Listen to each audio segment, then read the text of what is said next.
세계적 남반구의 교회는 성경적인 교회라 할 수 있을까요?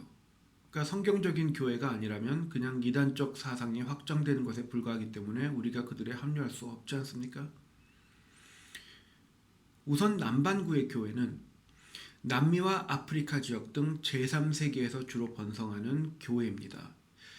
이 교회들의 경우에는 각 지역 토속의 무속신앙과 기독교 신앙이 공존하는 혼합주의, 토속신앙의 신비주의를 기독교 신앙과 혼합하는 은사주의 또는 신비주의, 교회 지도자들이 정치와 경제에 참여할 것을 당연하게 여기는 특성들이 있습니다. 로마 카톨릭 교회의 선교 방식처럼 근거지로 삼는 지역의 문화를 그대로 받아들여서 기독교 신앙과 섞어버립니다. 그러니까 당연히 여러 지역에서 별 거부감 없이 받아들여지고 있습니다. 그런데 그렇게 해서 성경이 계승하라 명하는 기독교 세계관이 바로 전도될까요? 우선 은사주의 또는 신비주의는 전통적인 보수 기독교의 주요 특성들 중 하나인 지적 전통과 또는 교회의 영적 야성과 대치됩니다. 지적 전통이 결여되면 명확한 교리적 기준이 서지 않기 때문에 각자 원하는 대로 믿고 행하면서 신앙을 주장할 수 있게 됩니다. 이렇게 분별력이 저하되면 비기독교 문화의 본질을 파악하지 못하고 혼합됩니다. 혼합주의는 구약 성경의 어휘로 말하자면 우상숭배이고 은사주의는 이방 종교에서 만연하던 신비주의와 직관되어 있습니다. 은사주의와 혼합주의만으로도 이단성은 차고 넘칩니다. 그런데 그것들의 정치 및 경제적 권력에 대한 탐욕을 더하면 무엇이 나올까요? 그러니까 은사주의, 혼합주의, 거기에 정경 유착이 추가되면 무엇이 나올까요? 쉽게 말씀드리자면 로마 제국 내지는 로마 카톨릭 교회의 교황청이 나옵니다. 로마 제국은 다신교 문화의 정점에 황제 숭배를 올려놓은 문화 구조를 가지고 있었습니다. 제국을 구성하는 여러 민족들의 여러 우상숭배 종교들의 각종 신비주의를 그대로 허용하면서 정치 경제적 권력자였던 황제를 숭배했습니다. 살아있는 우상으로 황제를 여겼던 거죠. 로마 카톨릭 교회는 선교하는 곳의 문화와 섞이며 그곳에서 추앙받는 인물을 성저로 추대하기도 하고 우상처럼 숭배하기도 합니다. 중세의 로마 카톨릭 교회는 초대교회 시대 이후 변질이 축적되어 요즘 말하면 마녀 숭배처럼 들릴 정도의 신비주의를 일반적인 경우보다 깊은 신앙인 것처럼 간주했습니다. 그러면서도 12세기부터는 교황청에 불복하는 자들과 사회적 약자들을 마녀로 몰아 탄압하고 또 재산을 몰수했습니다. 물론 그 중에는 진짜 마녀들도 있었겠지만 교황청에 불복하는 자들을 마녀로 모는 경우가 많았습니다. 또한 교황청이 군대와 재산을 가질 수 있었기에 엄청난 재력과 군사력을 과시했습니다. 로마 제국과 로마 카톨릭 교회 모두 혼합주의와 신비주의를 허용하여 권력과 재력을 탐하고 당시 하나님의 백성들이 인지하던 전 세계를 물리적으로 장악했던 것입니다. 로마 제국은 초대교회, 로마 카톨릭 교회의 교황청은 종교개혁가들이 순교를 불사하며 맞서 싸운 바로 교회의 숙적들입니다. 이러한 종교 사상과 세계적 남반구의 교회는 비교될 만한 특성들을 공유하고 있습니다. 쉽게 말해 남반구 교회는 우리가 아는 예수 그리스도의 명령을 준행하여 수천 년 동안 내려져온 독특한 전통을 계승하는 그 교회라 볼 수 없습니다. 세계적 남반구 교회의 또 하나의 중요한 특성은 해방신학을 따른다는 것입니다. 해방신학은 이전 영상에서 교회 안의 사회주의 낙관론이라 소개한 로잔 선교대회에서 순수한 복음이 아니라 규정한 바로 그 종교 사상입니다. 그러니까 반기독교 종교 사상이라고 할 수 있습니다. 이처럼 이단성이 강한 종교 사상이 사회주의 사상이 전 세계 교회 안으로 확산되고 있으니 21세기는 기독교의 전성기가 될 것이다 말하는 것입니다. 남반구의 교회는 해방신학을 추구하고 해방신학은 사실상 사회주의 사상이 기독교의 옷을 입은 것이기 때문에 전 세계적으로 사회주의가 확산되고 있는 21세기에는 사회주의를 따르는 해방신학 또 그것을 따르는 남반구의 기독교에 합류해야 교회가 번성하고 살아남을 것이다. 이렇게 말을 하는 것입니다. 그렇지만 이렇게 되면 예수님께서 가르쳐 지키게 하라 명령하셨던 그 사도들의 전승, 사도들이 가르쳤던 신앙을 계승할 수는 없습니다. 그러니까 기독교인을 하기 싫으면 안 하면 될 것을 앞뒤가 전혀 맞지 않는 말을 계속하는 겁니다. 왜 이럴까요? 스스로 자각하지 못하더라도 교회에 출석하고 있으면서 기독교 세계관이 아닌 마르크스주의 세계관을 따르려고 하기 때문입니다. 급성장세를 타고 있는 남반구 교회를 지지하면 마르크스주의 세계관이 궁극의 목표로 삼는 세계적 평등주의 지상낙원이 신속히 건설될 것처럼 사회주의 지상낙원이 교회에 의해 현실화되고 있는 것처럼 주장할 수 있기 때문에 사회주의 세계관을 따르는 기독교인들은 그것을 가장 이상적으로 보는 겁니다. 그러니까 교회가 사회주의 혁명운동에 참여하는 것을 교회의 가장 이상적인 형태다 이렇게 전제하고 있는 겁니다. 또 그렇게 선동해서 편승하려는 추종자들을 크게 늘릴 수 있기 때문에 그렇게 합니다. 그러니까 남반구 교회의 중심을 이루는 해방신학이 기독교 신앙 대신 마르크스주의 세계관을 관철하는 도구로 교회를 사용하기 때문에 사회주의 세계관과 방식을 공유하기 때문에 남반구 교회를 긍정적으로 평가해 주는 겁니다. 교회 안의 해방주의자들은 성경을 해석하는 관점으로 마르크스주의 혁명주의를 전제하고 선동할 뿐 아니라 강요까지 합니다. 그만큼 심취해 있는 거죠. 그러나 성경은 사도들이 가르쳤던 세계관이 아닌 다른 세계관을 선동하거나 강요할 경우에는 거짓 선지자, 적그리스도 이런 수준으로 취급합니다.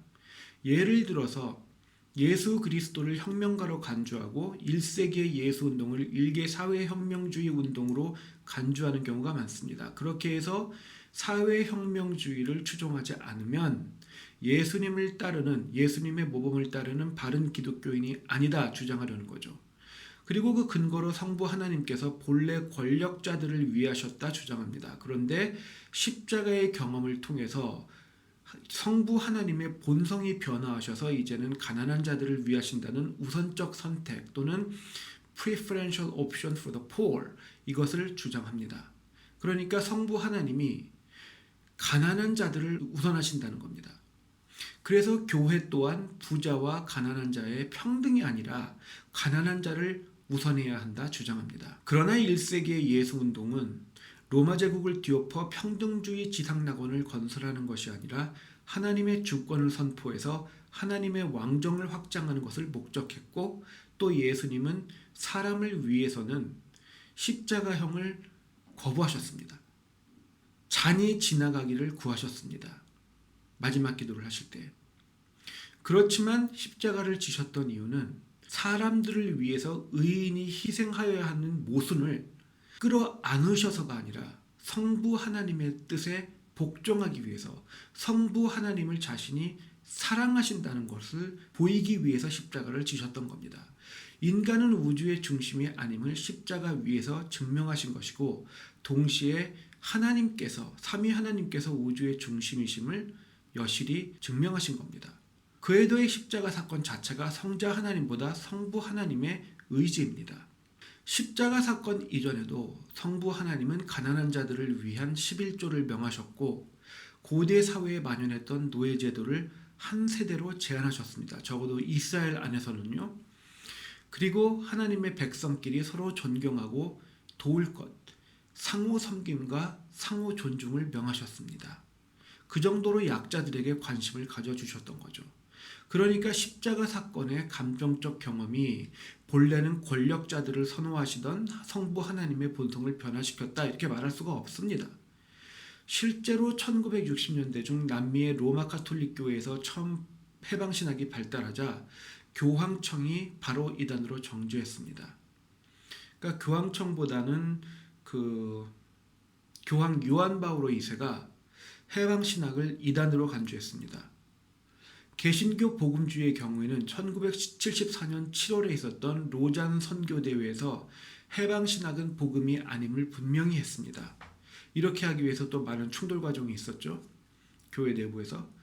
그러나 1960년대 후반부에 이르러서 교황청은 세력을 확장하기 위한 수단으로 해방신학을 이용하고자 했고 개신교 국제선교단체인 WCC의 예를 따라서 바티칸 공의회 두 번째 바티칸 공의회에서 해방신학을 인정하고 전 세계 모든 종교에 종교다원주의와 함께 권장하기 시작했습니다. 그러니까 종교다원주의를 권장하기 위한 수단으로 모든 종교인들이 해방주의 또는 사회주의에 동참할 것을 권장한 거죠.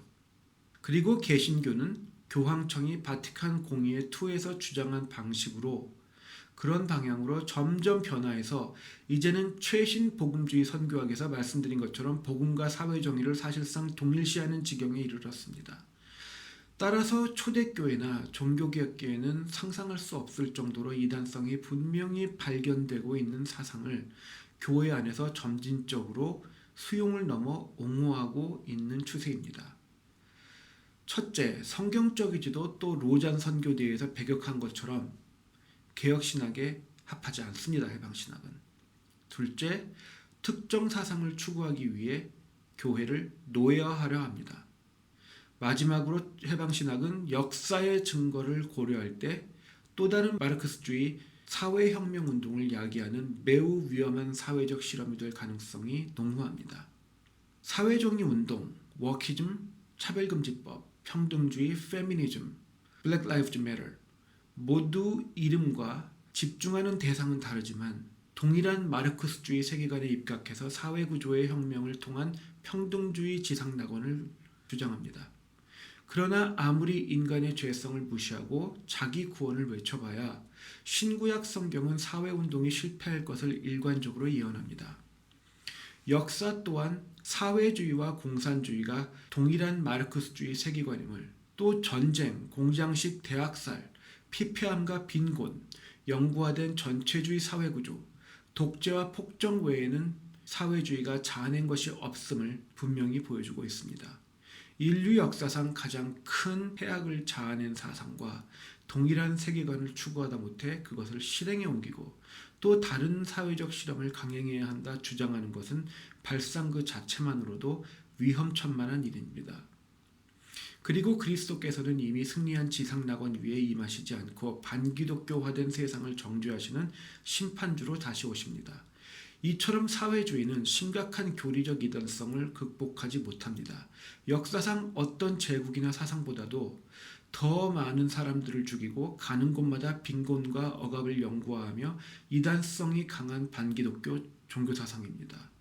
음모론의 경우보다도 그 피해가 심각하다 말하지 않을 수 없습니다. 그래서 음모론과 사회혁명주의 모두 신뢰할 수 없다면 기독교인들은 어떻게 해야 될까요?